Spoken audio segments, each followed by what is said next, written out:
బిచ్చగాడు సినిమాతో తెలుగు ప్రేక్షకుల గుండెల్లో బలమైన ముద్ర వేశారు హీరో విజయ్ ఆంటోనీ, డైరెక్టర్ శశి. ఈ కాంబినేషన్ అంటేనే అంచనాలు భారీగా ఉంటాయి. సరిగా 10 ఏళ్ల తర్వాత వీరిద్దరి కాంబోలో ఒక యథార్థ సంఘటన ఆధారంగా ఈరోజు థియేటర్లోకి వచ్చిన ఎమోషనల్ సోషల్ డ్రామానే వంద దేవుడు. బిచ్చగాడు సినిమాలో తల్లి కోసం కొడుకు పడే తపనను చూపిస్తే, ఈ సినిమాలో ఒక వితంతు అయిన తల్లి హక్కుల కోసం కొడుకులు చేసే పోరాటాన్ని చూపించారు. మరి ఈ చిత్రం ప్రేక్షకులను ఏ మేర కదిలించిందో ఇప్పుడు ఈ షార్ట్ రివ్యూలో చూద్దాం.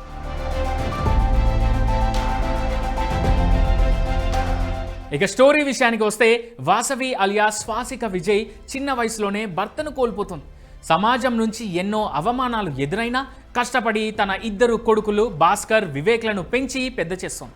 కొడుకులు ప్రయోజకులయ్యాక ఒంటరితనంతో బాధపడుతున్న వాసవి సమాజంలో తనకంటూ ఒక తోడుండాలని, మళ్ళీ పెళ్లి చేసుకోవాలని అనుకుంటుంది.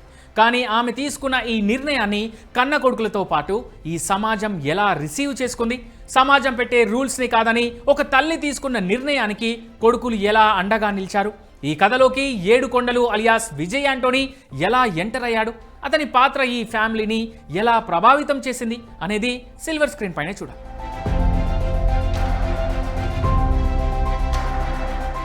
భర్త చనిపోయిన మహిళలు తమ జీవితాంతం త్యాగాలు చేస్తూనే బతకాలా? వారికి నచ్చేటు జీవించే హక్కు లేదా అని డైరెక్టర్ శశి ప్రశ్నించిన తీరు ఈ సినిమాలో అద్భుతమనే చెప్పాలి. ఈ సినిమాతో డైరెక్టర్ శశి, హీరో విజయ్ సమాజానికి ఒక మంచి మెసేజ్ ఇచ్చారు.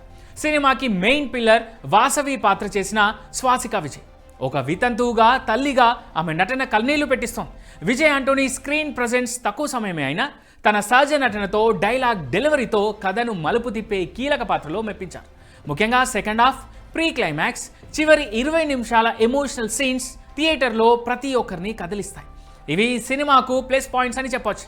ఇక మైనస్ పాయింట్స్ విషయానికి వస్తే, ఫ్యామిలీ డ్రామాని ఎస్టాబ్లిష్ చేసే క్రమంలో ఫస్ట్ హాఫ్లో కొన్ని సీన్స్ కాస్త నెమ్మదిగా సాగుతాయి.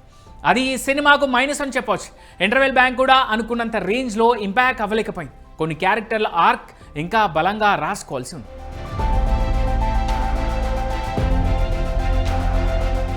ఫైనల్గా చెప్పాలంటే, వంద దేవుళ్ళు కేవలం కమర్షియల్ ఎలిమెంట్స్ ఆశించి వెళ్లే మాస్ ఆడియన్స్కి కాస్త నిదానంగా అనిపించవచ్చు.